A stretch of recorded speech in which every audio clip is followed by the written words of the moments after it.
भटक्या विमुक्त ओबीसी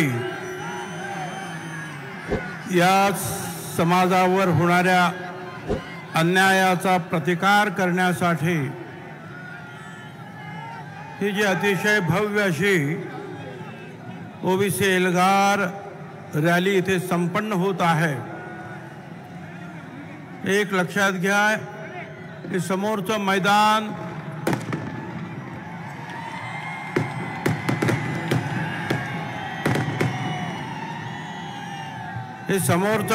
तर भरलंय, पण त्याच्या पाठीमागे आणखीन एक मैदान आहे, ते सुद्धा भरलेलं आहे आणि रस्त्यावर लोक उभे आहेत।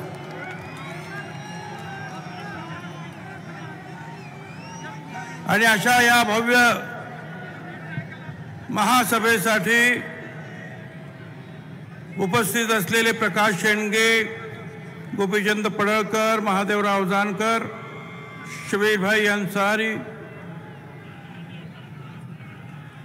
प्राध्यापक लक्ष्मण हाके, सत्संग मुंडे, कल्याण दळे, पीटी चव्हाण, दौलतराव शितोळे, पांडुरंग अभंग, मीनानाथ पांडे, जेडी तांडेल, स्नेहा सोनकाटे, आंधळे महाराज, अरुण खारमाटे, डॉक्टर सुदर्शन घेरडे, शंकरराव लिंगे, अभय आगरकर, बाळासाहेब बोराटे, भगवान फुलसुंदर, अनिल निकम, शरद जोडगे, अमरदास गारुडकर, नागेश गवळी, विशाल वालकर आणि असंख्य माझ्या बांधवांनो, भगिनी आणि मातांनो,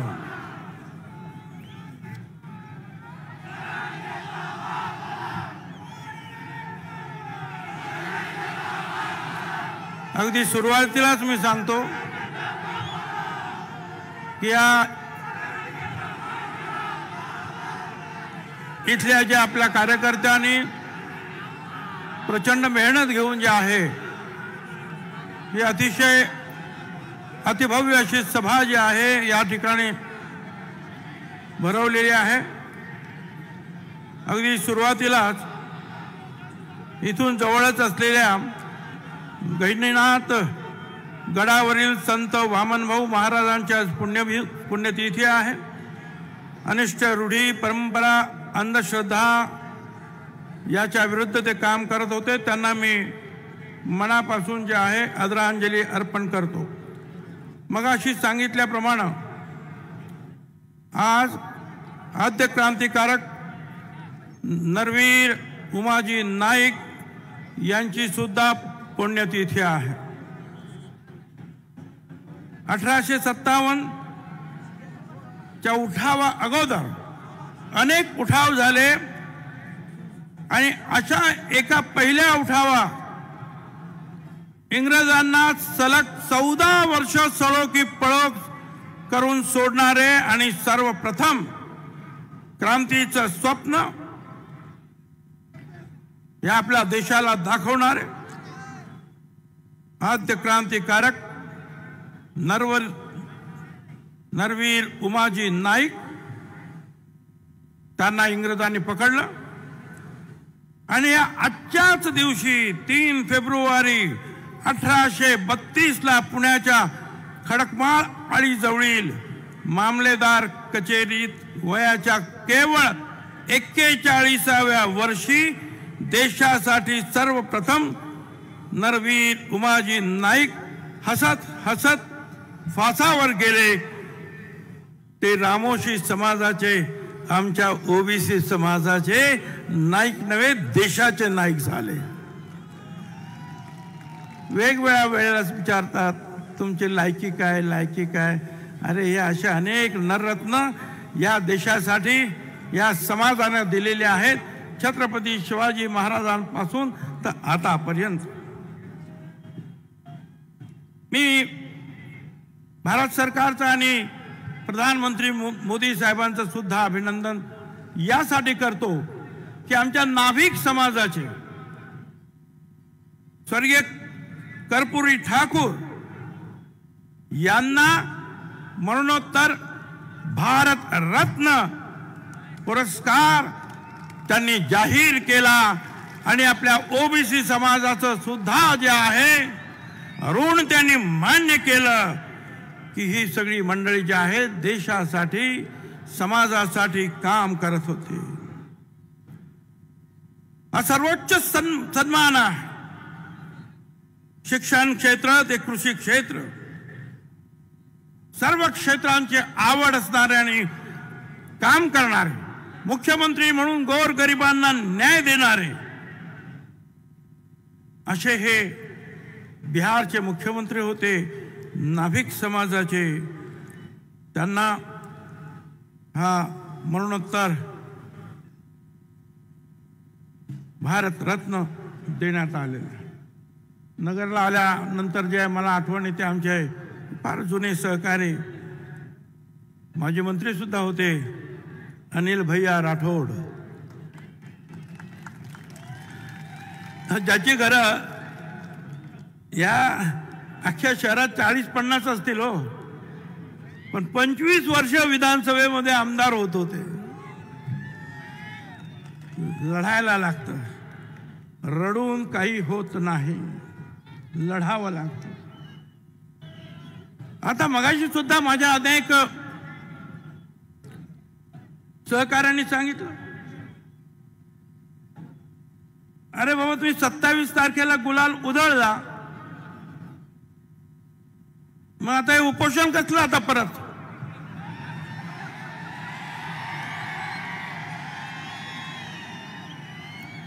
तुम्ही तर म्हणाले की आम्हाला आरक्षण मिळालं, गुलाल उधळला,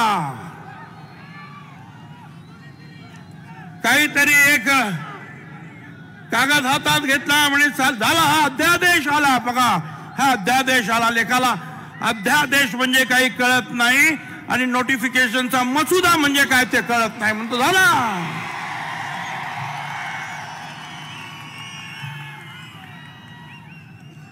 कशाला बसता? मिळालं ना तुम्हाला. आज 4 दिवस झाले आहेत या राज्यामध्ये उन्माद सुरू आहे. डीजे वाजवला जातो रात्री 3-3, 4-4 वाजेपर्यंत. जे ओबीसीचे लोक आहेत त्यांच्या घरासमोर शिवीगाळ केली जाते आहे. आपण जिंकलो, आम्हाला मिळाला. काय चाललं? मग उपोषण कशासाठी? आणि मी तर सांगितलं आता उपोषण करणार आहेत तर आमचे आता सेक्रेटरी काय आणि आणखीन कोण काय आता ताबडतोब निघतील. ताबडतोब बोल, तुला काय पाहिजे बोल, ताबडतोब तयार. हा घे GR, हा घे अध्यादेश, हे घे. एक एक गोष्ट मागण्यासाठी आता राज्यातील सुद्धा वेगवेगळे घटक वर्षानुवर्ष लढत असतात पण त्यांना मिळत नाही. पण याने नुसतं सांगितलं का उपोषण, ताबडतोब धावपळ सुरू. मला सुरुवातीला सांगायचं मराठा समाजाला आमचा विरोध नाही, मराठा समाजाला आरक्षण मिळालं पाहिजे असं म्हणणारे आम्ही आहोत. पण ते वेगळं द्या, आमच्या ताटात द्या देऊ नका, एवढंच आमचं म्हणणं आहे.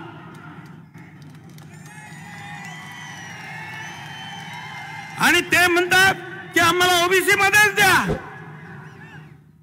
मला काही कळलं नाही.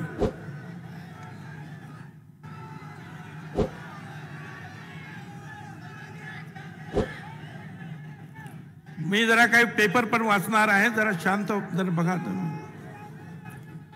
शांत.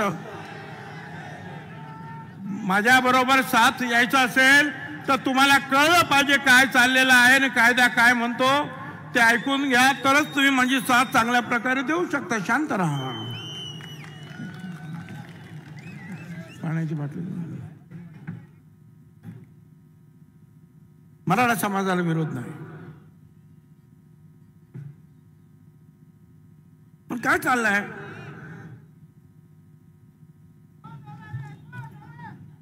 मुख्यमंत्री त्या दिवशी होते. मला मुख्यमंत्र्याचा अवमान करायचा नाही, पण मला प्रश्न जरूर माझ्या मनामध्ये निर्माण झाला की तुम्ही 27 तारखेला वाशीमध्ये त्या मोर्चाला सामोरे गेलात, माझा काही विरोध नाही, पण तुम्ही तिथे जाहीर केलं की जी मी शपथ घेतली होती छत्रपती शिवाजी महाराजांची की सर्व मराठा समाजाला मी आरक्षण देईन, ती शपथ आता पूर्ण केली असं ते म्हणाले. मग मला आता प्रश्न असा पडला की जर शपथ पूर्ण झाली मराठा समाजाला आरक्षण देण्याची, तर हा ओबीसी आयोग आता जो काम करतोय ना, सर्वेक्षण, हे कशासाठी? आरक्षण तर मिळालं ना तुम्हाला सगळं, तुम्ही तर म्हणाला शपथ पूर्ण झाली. मग आयोगाचा जो काही सर्वेक्षण चाललाय तद्दन खोटं, ते कशासाठी? घरोघर जाताय, फक्त जात विचारतात. 180 प्रश्न आहेत त्याच्यामध्ये, एका घराला 1.5 तास लागतो, आणि हे तपासणी करणारे मला सांगा, कधी कधी 25 तर कधी कधी 50 घरांची तपासणी झालं असं जाहीर करून टाकतात, असं रेकॉर्ड केलं जात. 180 प्रश्न, त्याच्यात फक्त जात विचारली जाते, जात कुठली, अमुक अमुक, आणि बाकी सगळं आपोआप भरलं जातं ऑफिस मध्येच. बंगला असला तरी झोपडी, शिक्षण असलं तरी मी शिकायला गेलो नाही, गाड्या उभ्या आहेत परंतु काही नाही माझ्याकडं, सगळं काय खोटं खोटं कशासाठी करतात? मिळालं ना आरक्षण, तुम्ही तर सांगितलं तर शपथ पूर्ण झाली. 3 न्यायाधीश बसलेले आहेत, 4,80,000 पगार एकेकाचा, सुप्रीम कोर्टाच्या मुख्य न्यायाधीश पेक्षा डबल.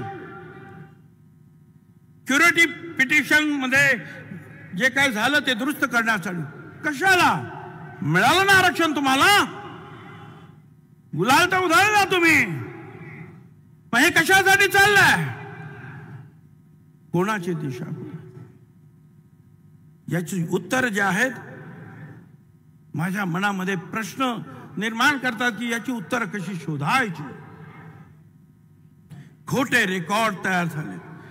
हे जामखेड तुमच्याच जिल्ह्यातलं एक उदाहरण. A to Z सगळे कुणबी, मुख्याध्यापक सगळे, एक सुद्धा वेगळ्या नाहीत, सगळे जेवढे म्हणून सगळे. काय चाललंय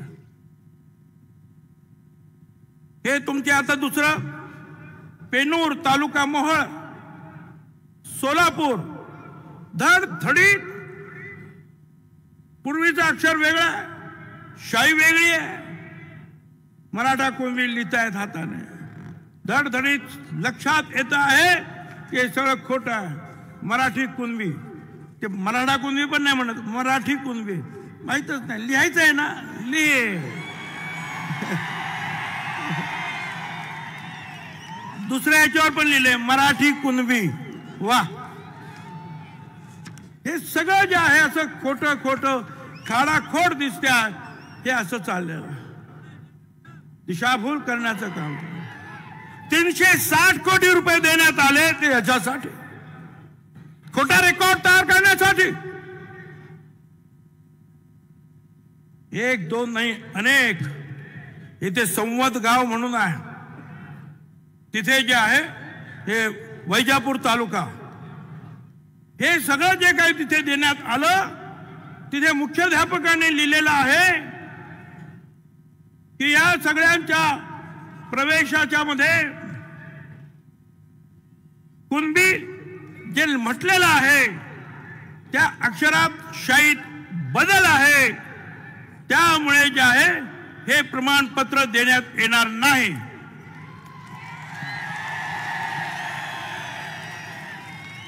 हे मुख्याध्यापकाचं पत्र आहे, माझं नाही, त्यांनीच पाहिलं. तर काय सांगायचं? सगळे सोयरे भगापासून आपण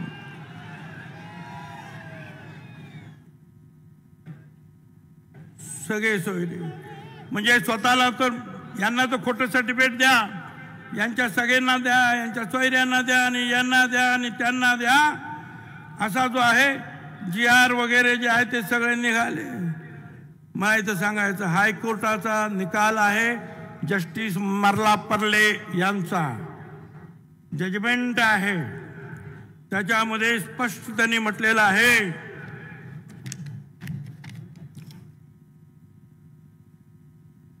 थोडं इंग्लिश मध्ये पण आहे त्याच्यामध्ये 1913 where his caste was recorded as Marathi. When he died in 1929, this supports our conclusion that around 1920 onwards the Kunbis implicitly accepted that they were actually Marathas and Kunbi was only an occupation. म्हणजे फक्त हा धंदा होता, जात मराठा होता. आणि म्हणून if the impugned decision which is based on the sole document is accepted in the instant case, the entire Maratha community in the state of Maharashtra will have to be accepted to be belonging to Kunbi, other backward class, and this would result in nothing short of social absurdity. त्यांनी म्हटलं की अशा रीतीने जर दाखले जर दिले गेले तर सगळा मराठा जो आहे त्या महाराष्ट्राचा कुणबी होईल आणि ओबीसीचं संपूर्ण जे आहे आरक्षण संपून टाकेल, त्याला काही अर्थ राहणार नाही. हे हायकोर्टाचं जजमेंट आहे, तारखा आहेत, सगळं काही आहे त्यामध्ये. मला सांगा हे सगळ्यांच्या लक्षात येत नाही. सुप्रीम कोर्टानं 4 जानेवारी 1996 वल्सन्मा पाऊल विरुद्ध कोचिन युनिव्हर्सिटी, त्याच्यामध्ये सुद्धा त्यांनी सांगितलं Supreme Court held that a person belonging to non-reserved class transplanted by adoption, marriage or conversion or any other act to family belongs to reserved class does not become eligible. 15(4) आणि 16(4) खाली त्यांनी सांगितलं की तुम्ही ज्याला आरक्षण नाही अशा व्यक्तीनं कुणाशी तुम्ही लग्न केलं, दत्तक गेलं, लग्न केलं, आणखीन काहीतरी केलं तरी तो आरक्षणास पात्र ठरणार नाही. सुप्रीम कोर्टचं जे आहे जजमेंट आहे. अशी कितीतरी जजमेंट दाखवता येतील. वंशावळ करायचं निर्माण आणि त्याच्यासाठी कमिटी, प्रत्येक तहसीलदार, गट विकास अधिकारी, पोलीस ऑफिसर 7-8 लोक. का तर हा याचा नातेवाईक, तो त्याचा नातेवाईक. शपथपत्र द्यायचं आणि सांगायचं की मी कुणबी आहे तर झाला ओबीसी, आणि हे वंशावळ शोधायचं काम यांनी कसं तरी करून द्यायचं आहे. काय चाललेलं आहे? खोटी जे आहेत वंशावळ जुळवण्याचे प्रकार वाढणार आहेत. माझ्या हातामध्ये भोर तालुक्याचं आणखीन एक वंशावळीचं खोटं प्रतिज्ञापत्र देऊन कुणबी जातीचा दाखला मिळवण्याचं आणखीन एक प्रकरण माझ्या हातात आलेलं आहे. अरे तुम्ही काय करताय का? खोटी सर्टिफिकेट तुम्ही देणार, वंशावळ तुम्ही देणार. या इथं इंदिरा सहानीची एक केस आहे, त्या केसमध्ये सुप्रीम कोर्टची केस आहे आणि त्याच्यामध्ये त्यांनी सांगितलंय, नीट ऐका. येथे असं एक प्रकरण आहे, मी मराठी वाचतो, ज्यात याचिकाकर्त्याने स्वतः मराठा जातीचा असल्याचा दावा केला पूर्वी. त्यानंतर याचिकाकर्त्याच्या इतर काही नातेवाईकांना आता तो कुणबी जातीचा असल्याचा दावा करून त्याची स्थिती बदलत असल्याची दर्शवणारी काही कागदपत्रे मिळाली आहेत. जर याला परवानगी दिली गेली तर त्यामुळे विविध व्यक्तींनी दावा केलेल्या सामाजिक स्थितीबाबत अनिश्चितता निर्माण होईल आणि राज्याने सुरू केलेल्या सकारात्मक कृतीच्या धोरणात अराजकतेचा घटक निर्माण होईल। वर जे सांगितले आहे त्या व्यतिरिक्त याचिकाकर्त्याच्या मराठा जाती प्रमाणपत्राला वैधता प्रदान करणाऱ्या आक्षेपार्ह आदेशाची वैधता शुद्धता हे तपासावं लागेल आणि जर असं असेल तर न्यायालयाने त्याच्यावर कारवाई केली पाहिजे असं स्पष्ट जे आहे त्याच वेळेला म्हटलेलं आहे। माझ्या हातामध्ये हे सगळं आहे। पुढे असं आणखीन त्याच्यामध्ये म्हटलेलं आहे इंद्रसानीमध्ये जे आता आपल्या राज्यात घडतंय ना त्याच्याबद्दल त्यांचं म्हणणं आहे बघा ऐका। काही राज्यांमध्ये त्यांच्या सरकारने नियुक्त केलेल्या आयोगाद्वारे असं आढळून आलंय की काही जातींना पुरेसं प्रतिनिधित्व होते तरीही बाह्य विरोधामुळे दबावामुळे सरकारला झुकून त्यांना मागास वर्गाच्या यादीत समाविष्ट करावे लागले। अशा प्रकारचा समावेश हा घटनात्मक अधिकाराची फसवणूक आहे। कोणत्याही नागरिकाला त्याला आव्हान देण्याचा अधिकार आहे आणि अशा गटाला मागास वर्गातून बाहेर काढण्याचे निर्देश देऊन तो रद्द करणं हे न्यायालयाचं कर्तव्य आहे। इंदिरा साहनी केस 672 पॅराग्राफ मध्ये आहे।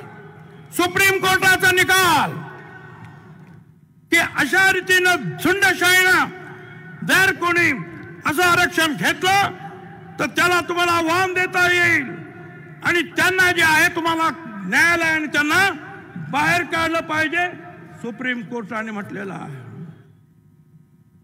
किती किती दाखवावं तुम्हाला आज असे कायदे खूप आहेत मी त्यात जात नाही। एक एक एक एक एक एक मागणी जी आहे ते उपोषण करते का। त्या दिवशी त्यांनी मागणी केली मराठा समाजाला आरक्षण मिळालं नाही तरी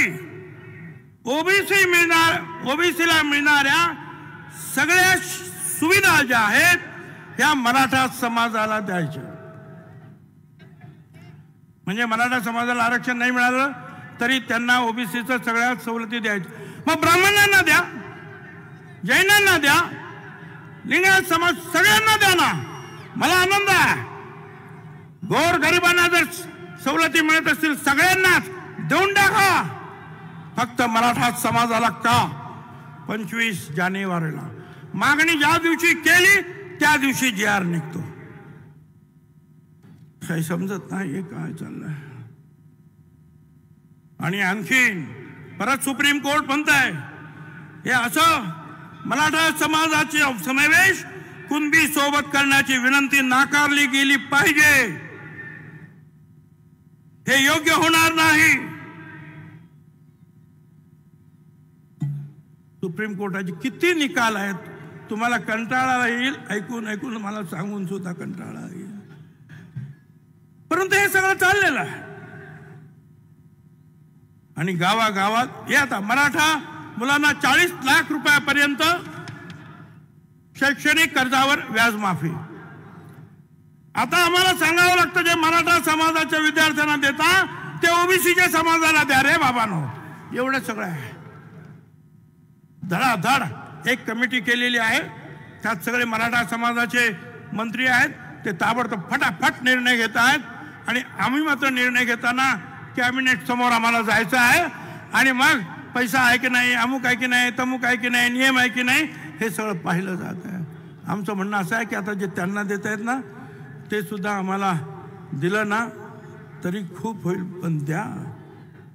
लढाई अशी आता सुरू आहे। कशी लढाई करायची। आजच माझ्या हातामध्ये एक हे आलं बारलोणी ग्रामपंचायत सरपंच पदाची निवडणूक होती। एक उमेदवार होता ओरिजिनल ओबीसी आणि दुसरीकडे होता एक डुप्लिकेट कुणबी। आणि मग त्या गावच्या लोकांनी ठरवलं की सगळ्यांनी ओरिजिनल ओबीसीला सरपंच करायचा आणि झालं तसंच। वडार समाजातील पहिली महिला जी आहे सरपंच झाली. पूर्ण 96 कोळी मराठा समाजाचा या निवडणुकीला विरोध होता. वडार म्हणून तिला विरोध होता. ती सरपंच झाली पहिल्यांदाच. ठरवलं तर काय होत नाही. सगळ्यांनी एकत्र या, एकत्र या. सगळे एकत्र आले तर सगळं काय होईल. तुम्हाला एकच सांगतो, आमच्या लोकांना सुद्धा सांगायचं, आता तर फार लोकांवर त्रास होता. नगर जवळा तालुका, मानवत जिल्हा, परभणी, मुंजा भाऊ रामराव रासवे यांच्या घरामध्ये विजयी मिरवणूक जी त्यांची गेली. त्यांनी जमलेल्या लोकांनी या घरात घुसून महिलांना मारहाण केली. का तर ओबीसी मोर्चात सामील होतात म्हणून. हे बघा काय. काही गावांमध्ये तर जे आहे गाव सोडून लोक चाललेले आहेत. जिथे 2-3 घरं आहेत ओबीसीची, ते गाव सोडून जात आहेत. दहशत निर्माण केली जात आहे, मारहाण केली जात आहे. रात्रभर डीजे वाजवला जातोय, शिव्या दिल्या जात आहेत. एक नावी समाजाच्या आमच्या बांधवानं काहीतरी पोस्ट टाकले आपल्या समर्थनार्थ, तर ताबडतोब सगळ्या तिथल्या मराठा समाजाने सांगितलं याच्या दुकानात जायचं नाही, याच्या दुकानात जायचं. मी या सगळ्या नावी समाजांना विनंती करतो, असा जर बायकॉट जर केला तर सगळ्याच नावी दुकानाने तिथल्या एकाही मराठ्याची हजामत करायची नाही. त्यांना मला भादरा आपले आपापसात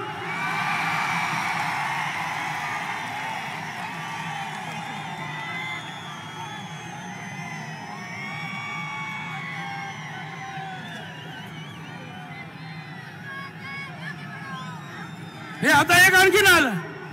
श्रीगोंदा पोलीस स्टेशन मध्ये हे कोणी पोलीस निरीक्षक ज्ञानेश्वर भोसले, ते एल्गार या सभेची तयारी करण्यासाठी तिथे लोक गेले होते. काम चालू होतं. ते काम त्यांनी करू नये पूर्व तयारीचं. मग चला मिटिंगला जायचंय. त्या ठिकाणी पोलीस गाडी पाठवली. ओबीसी समाजावर दहशत निर्माण केलं. त्यांना नोटिसा दिल्या. नोटीस न देता, नोटीस देण्याच्या नावाखाली सह्या घेतल्या. काय चाललंय? फडणवीस साहेब, या डिपार्टमेंटला सांगा की तुमच्या डिपार्टमेंटमध्ये असा भेदभाव होता कामा नये. जे काही नियमाने असेल ते सगळ्यांनी करा. पण आम्हाला एक न्याय. त्यांच्या 3-3 वाजता जाहीर सभा, रात्री 2 वाजता जाहीर सभा. काय कारवाई केली? कुठल्या पोलिसांनी कारवाई केली?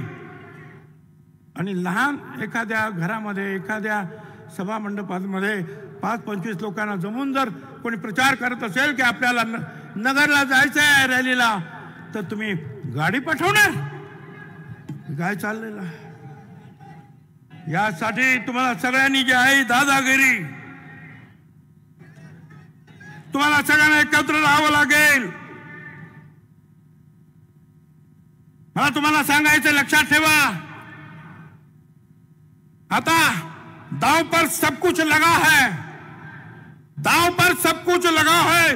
रुक नहीं सकते, टूट सकते हैं, मगर हम झुक नहीं सकते.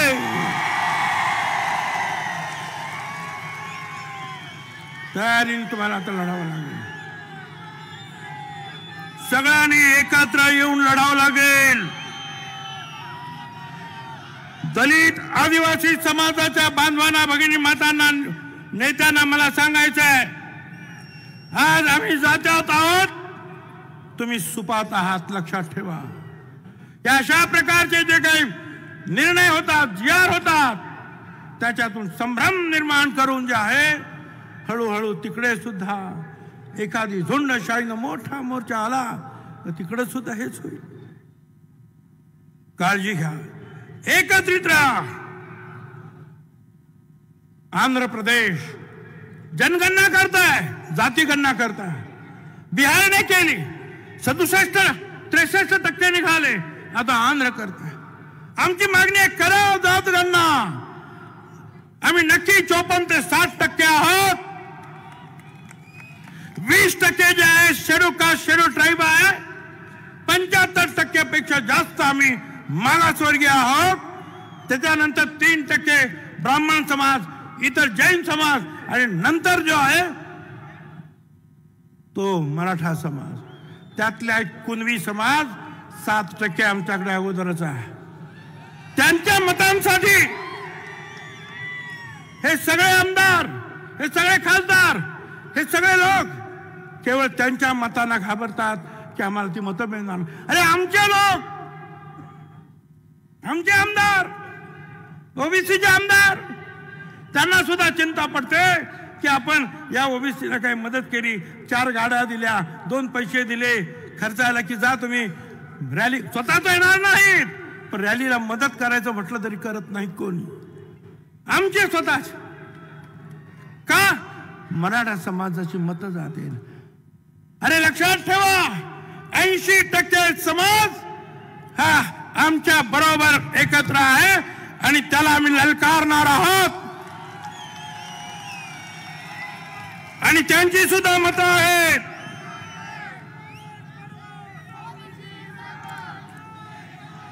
लढाई लढाई लढाई काय काय शिवी गाळ, दादागिरी, हे करू ते करू ते करू. काय तर काय काल हे होतं ना आपलं, काय ते बजेट होतं, काय गंमत. एवढा मोठा जोक कधी झालाच ना.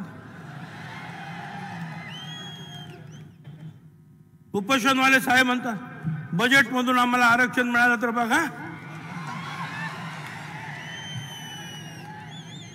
मला वाईट वाटलं. त्या सीतारामन ताई ज्या होत्या त्या अख्खं बजेट वाचलं. या तरुणांना येऊ देऊ, महिलांना हे देऊ, विमानं वाढवून येऊ करू तेऊ करू, शेतकऱ्यांना हे द्यायचं आहे आम्हाला, पण आरक्षणाचं काही बोललंच नाही.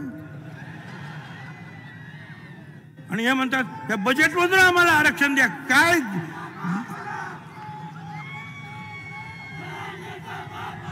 काय जरा शांत राहा. ऐकायचं नाही का तुम्हाला? मला काही समजत नाही. मला कीव येते मराठा समाजाच्या नेत्यांची, मराठा समाजातील विचारवंतांची. अरे हा कसा तुमचा नेता?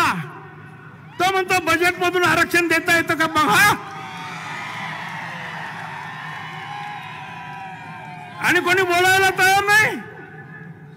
एक जण सुद्धा आवाज काढायला तयार नाही.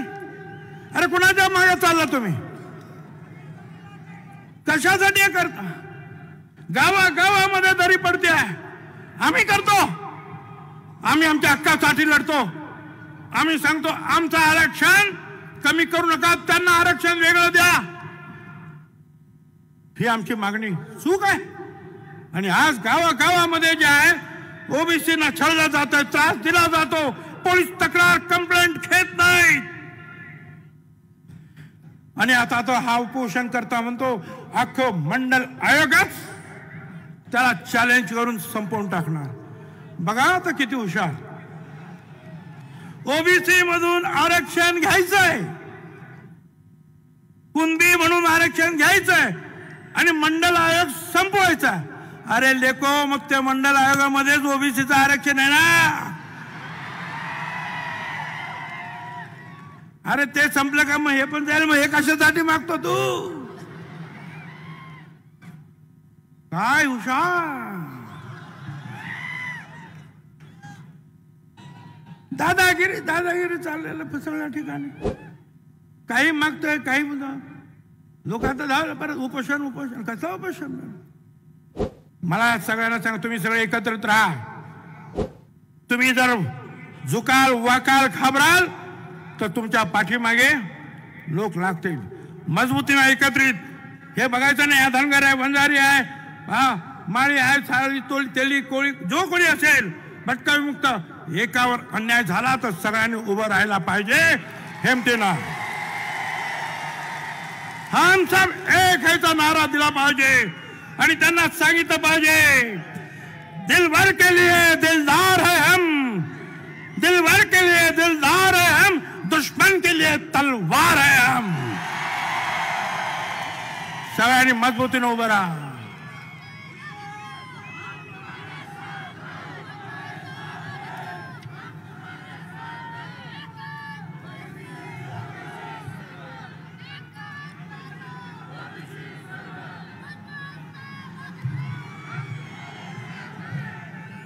आता आणखीन तुम्हाला काही महत्त्वाचं सांग.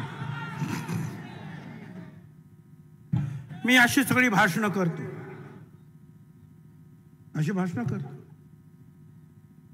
पण सगळे सरकारमधले लोक, विरोधी पक्षातले लोक, विरोधी पक्षाचे नेते, भुजबळ राजीनामा द्या, तुम्ही राजीनामा द्या, तुम्हाला पटत नाही राजीनामा द्या. सरकारमध्ये पण राहता, सरकारच्या विरुद्ध टीका करता, मग राजीनामा द्या. हिंमत असेल तर राजीनामा द्या. विरोधी पक्षाचे काही अनेक नेते बोलतात, माझ्या सरकारमधले सुद्धा नेते बोलतात. आता काल आणखीन एक काल परवा जण आहे, तो काहीतरी बडबडला.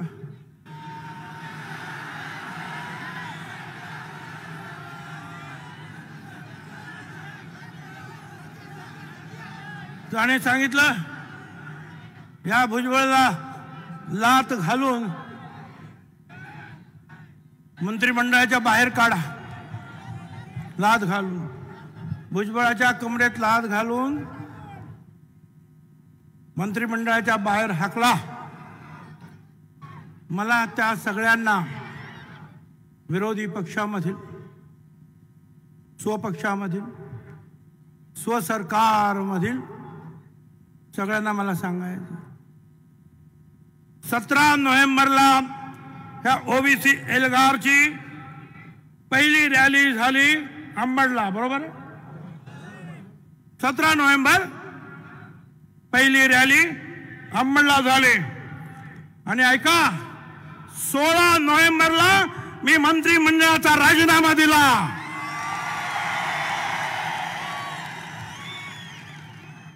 16 नोव्हेंबरला. आणि मग अंबडच्या सभेला रवाना झालो. लात मारण्याची मला गरज नाही. अरे दिलंय ना राजीनामा. 2.5 महिने मी शांत राहिलो, गप्पा बसलो. का? मुख्यमंत्री उपमुख्यमंत्र्यांनी सांगितलं त्याची वाच्यता नको. पण वर्तमानपत्रातून यायला लागलं 2.5 महिन्यानंतर. कोण म्हणतं दिला दिला दिला, कोण म्हणतं का देत नाही, कोण म्हणतं लाटा घाला. काही गरज नाही लाटा घालण्याची, दिलेला आहे ना, जा त्यांना सांगा. मी ओबीसी साठी शेवटपर्यंत लढणार आहे.